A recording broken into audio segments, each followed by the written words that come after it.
there she Yeah. is. Now we can see Elaine. Elaine, remind me, Yeah. what is the name of your wonderful dog? Mumu pie. Say that again. I'm sorry. Mumu like the cow and pie. Mumu pie. Moo Pie. I like it. Yep. And so tell us a little bit about how you guys are doing. You seem to be getting along real well today. And how are things going at your place? Well, I'm starting to slowly resume some kind of normal, like starting to pick up a little bit of business here and there, or trying to get some contact with potential new puppy owners, or trying to reconnect with the current people that I was training before the pandemic started, just to let them know what is going to be happening in the next month or so. So, first of all, let's just back up and rewind because last time we talked to you, we didn't have a whole lot of time, and I apologize for that. We have a little Yeah. bit. We have a little bit more time today. And how comforting is it to have a pet for somebody that doesn't have a pet, doesn't really know what it's like? It's got to be really nice if you're home all alone and you don't have anybody else around to have a pet to come home to. I think it's nice emotionally to have somebody to talk to that will stay with you, to kind of understand if you're going through ups and downs. Also, I think it's really nice that it helps me if the weather were nice. I can go out to do things with my dog that really help cheer me up instead of sitting at home. Definitely help out a lot.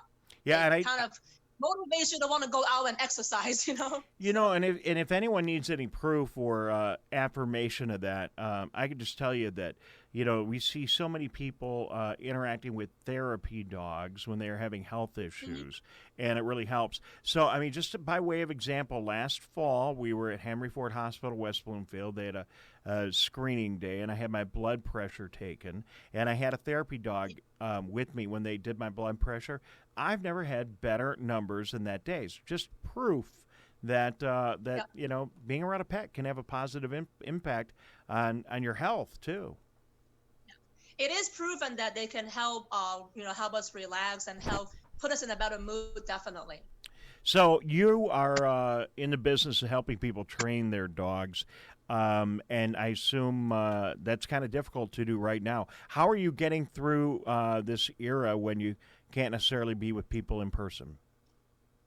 Well, what I have been starting to do is that I will take in a dog that I will try to keep the owner contact at the bare minimum. We wear a mask, we keep the social distancing, and I will just take the dog for the day and then only work for them for a couple hours and then bring him back to the house, and we meet at a neutral area. So far, like starting about last week, I started to do that a little bit to help out just so that I can keep my business afloat. Sure.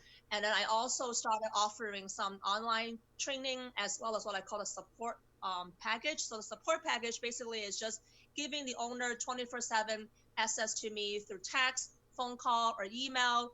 If they have any questions, I can help them with, or they can send me videos of their pets. I can give them advice or tips just to get them through the hard time.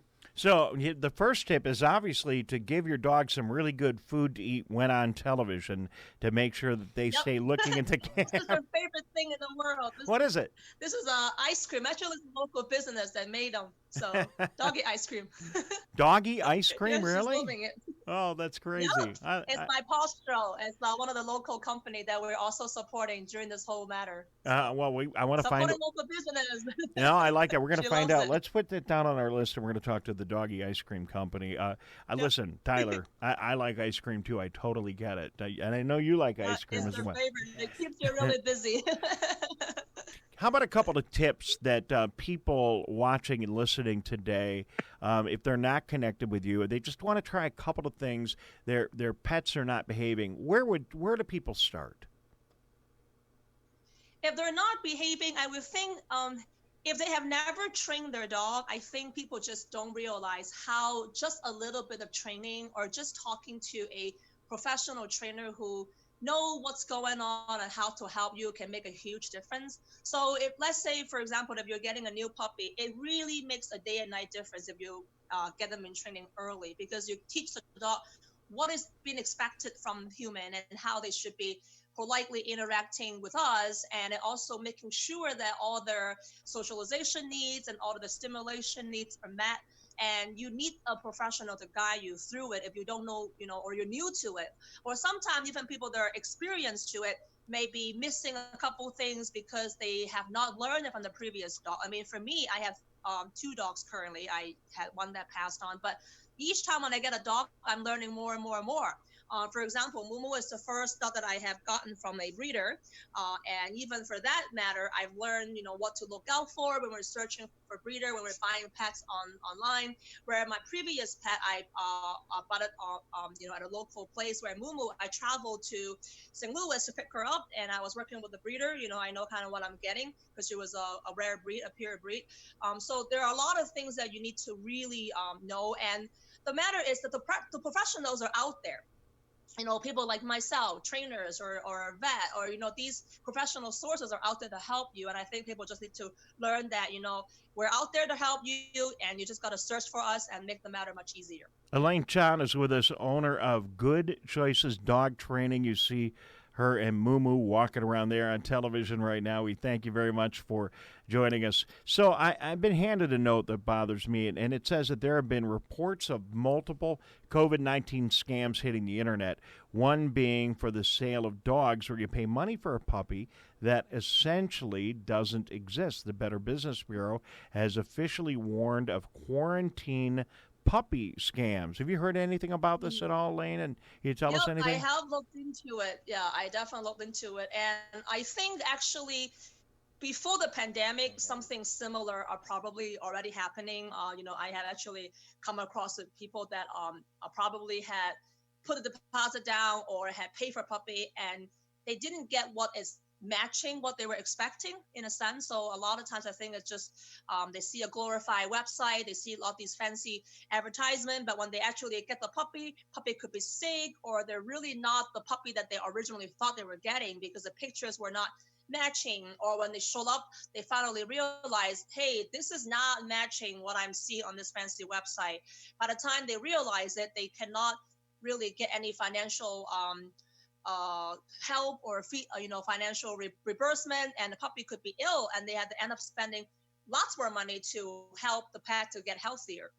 So then I looked into the pandemic scam. I think people were taking advantage of, because the social distancing and the travel matter, you cannot drive to so-and-so state if they're on lockdown, that they're using that as an excuse of, you cannot come to meet me on site. So you don't know what I'm actually doing or how the puppies are doing, and then charge people a outrageous amount of money, online, go, oh, you got to pay everything in full before you come and get the puppy so then we can ship it. And then they try to almost like scam you even through the shipping process of like, hey, how to protect the pet from the COVID virus.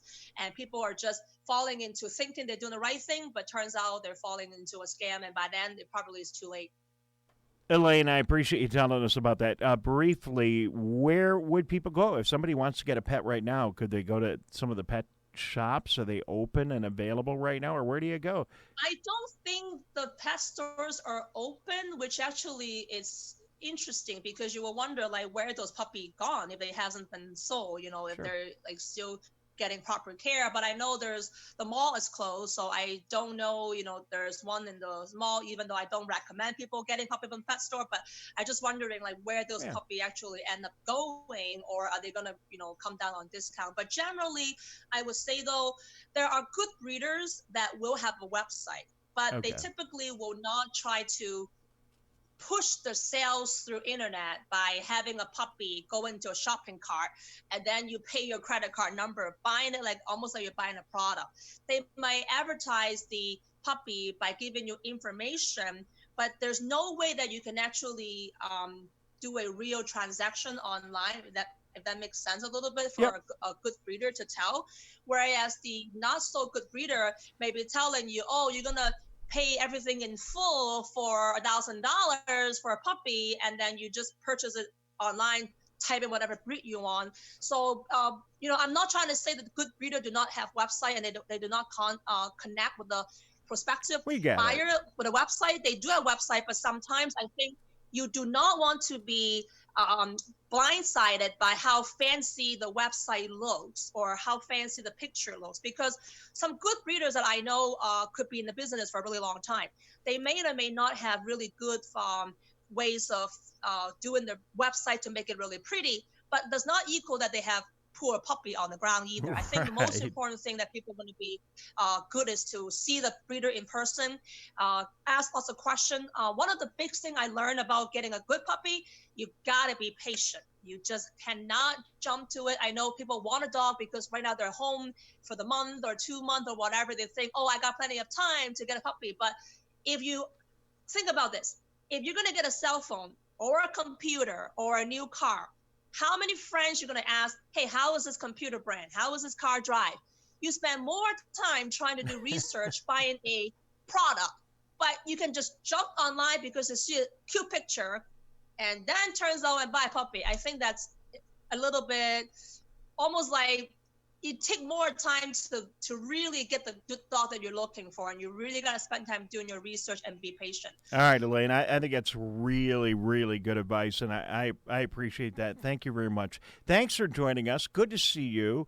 Good to meet Moo Moo again, and we love the Moo Moo's ice cream, so thank you very much. Thanks for being with us today, and we'll talk to you again real soon. Good luck with everything, and if you want to get some tips on dog training, give Elaine a call.